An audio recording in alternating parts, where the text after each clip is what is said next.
let's just jump right in. So in my talk at MIF, one of the things that I focused on a bit was, you know, we're in this new gold market where there's a lot of people coming into the space and a lot of excitement for news. And I think that's an interesting point, because there's a lot of companies who are going to be a little bit hindered in getting out and doing what they would usually do exploration wise over the next little while because of COVID, or because of financings, or because of any number of the things that have sort of disrupted life as we know it.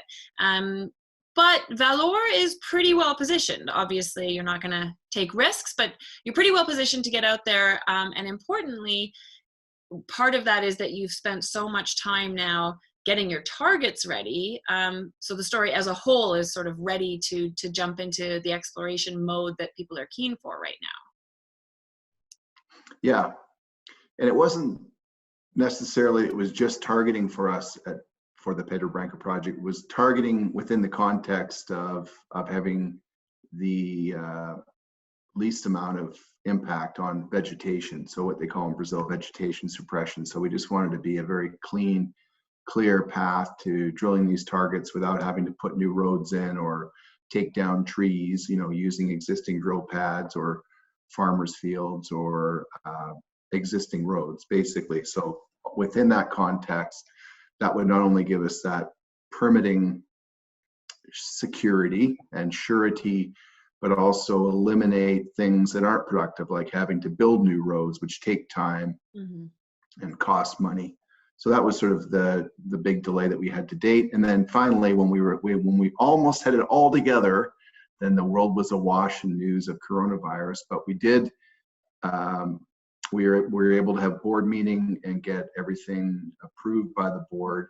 We are now in a position where we have the funding in place for the first of 2 phases. So we split the drilling into 2 phases, and the first phase is funded, so we can get started. And your disclaimer was a good one up front, that I was telling you, we're not, you know, ValOre is not going to be responsible for bringing COVID into the Capital Mor. We don't want that to happen. So we're going to be really careful and make sure that within the context of logistics in Brazil and policies and guidelines as it stands right now, we believe we'll be able to get rigs onto site without an issue, and we'll just do it in a safe manner. And it is rural, so, you know, there are opportunities to rent farmhouses that are quite far from anything, and we can be quite safe about it. So that's the type of thing we're looking into right now. Yeah, makes sense. And then let's talk about what that phase 1 program, when you are able to kick it off, the focus there in the phase 1 program, because this is a story that people have, I feel like people have been getting excited about, but this is going to be your first big exploration effort. So let's talk about where you're going to focus in this phase 1 drill program. Generally, we can split it 6,000 meters in total. Generally, we'll split it right down the middle, a little under 3,000 meters in phase 1, a little over 3,000 meters in phase 2. So that isn't a massive program. If you relative to some of the programs that we've done as a group, it's a good starting point. And we've mixed it between resource expansion, target advancement, and testing targets that we want to be, well, you want to class them as new discoveries if we drill them. And in both cases, we have a mix of each of them in each program. Right. So what we'd like to be able to do is come away from each phase, specifically phase 1, saying we tested a target that was a zone that was part of the 43101 resource, and we've expanded it. Secondly, some of these targets that have all the ingredients, including drill holes into them, where the interval, there were PGM mineralization and drill intervals, those ones we want to be testing as well, and saying, yeah, we've actually drilled 4 or 5 or 6 holes, and this thing's holding together. So that target that had been drilled can now be drilled a little bit more, maybe put into our resource inventory. And then the third thing is a completely undrilled target that returns mineralized drill intervals. That's our alley, and I think our investors like that type of thing. Yeah. So it's a mix of those. And in the case of phase 1, really it's just targets where we don't have to build roads. There's so many targets on the property, we just kind of split them up. What's best logistically and what's best from a permitting perspective. And let's just get after and drill it, having those parameters, which is being able to kind of advance those three prongs of the story simultaneously. Yeah, for sure. And let's just, as a last point of conversation, let's just take a step back. The PGE companies, thank you for listening. 6 feet. Space. 3 on you, 3 on me. Good. PGE companies obviously were the talk of the town, and everybody was loving the PGE space in January because it made a lot of sense fundamentally. Palladium was once again in deficit for sort of the 8th year in a row. And of course, things are a little bit unknown going forward. We don't know what's going to happen with car demand in this global setup, but we also had some supply disruption. So I guess I'm not expecting that you know how the palladium supply demand outlook is going to play out. But when you're talking to investors, do you find people are still pretty interested in the PGE space, whether because of those fundamentals or because of it being a precious metal?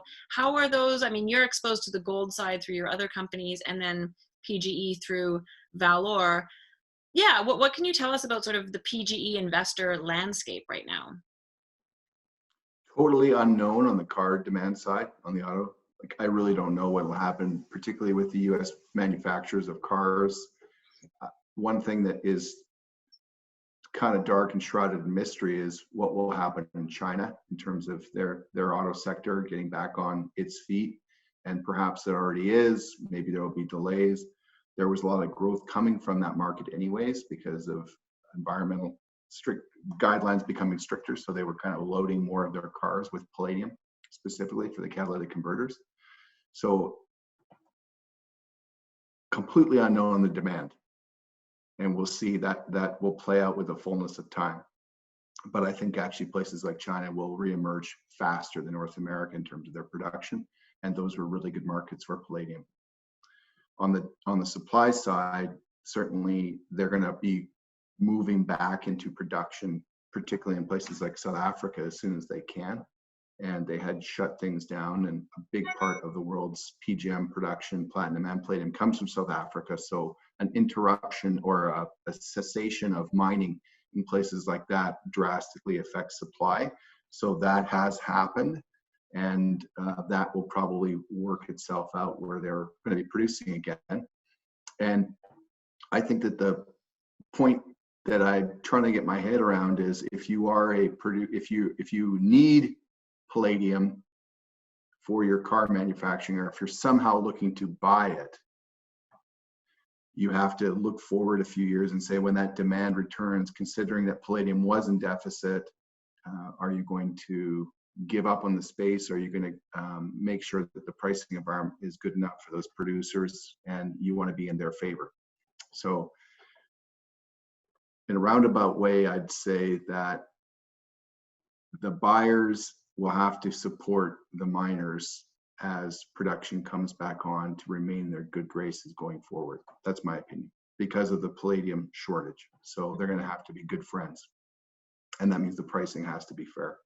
Yeah, and I mean, that kind of, those relationships really matter in smaller markets. Like it's not like you can go anywhere and buy palladium. Those relationships are important.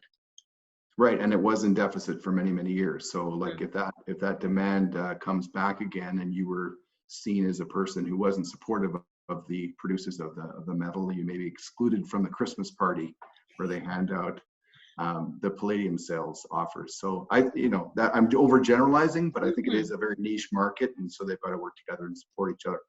And you also are following lots of uranium companies. Don't forget that ValOre holds the Angalag property in northern Canada, 43 million pounds at 0.69%, U3O8. We've had metallurgy done on that property. We've had 3 different resource estimates, and it's one of the highest grade deposits outside of the Athabasca.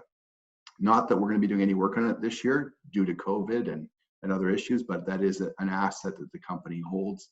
And many companies in the world that are uranium explorers haven't actually delivered a resource or maybe even drilled that many holes into a uranium deposit. So we are a company that's done that in the past, and so we've got a good asset there within the company. Right. That's a good reminder. If when that uranium market really lights up again, you'll have interesting decisions on your hands about what to do about Angelac. Yeah, and the thing is, we don't need to rush it. We don't Mm-hmm. need to rush it. We already own the asset. Got a great partnership going with NTI, which is the landholder there, the Nunavut Tungavik Inc., which is an Inuit-owned corporation that controls the resources in the territory of Nunavut, and it's on their ground, and we have a great relationship with them, and so we're maintaining that asset. And my feeling is the price of uranium's got to get a lot higher before I get super excited. And when it does, we can be opportunistic, as you said. Good stuff. Well, it's fun to have things on the go, both those that you're focused on and those that crop up sort of their own accord. So thanks for the little update. Thank you, Gwen. And yeah, we'll catch up again soon as hopefully ValOre can hit the ground safely in Brazil and get going.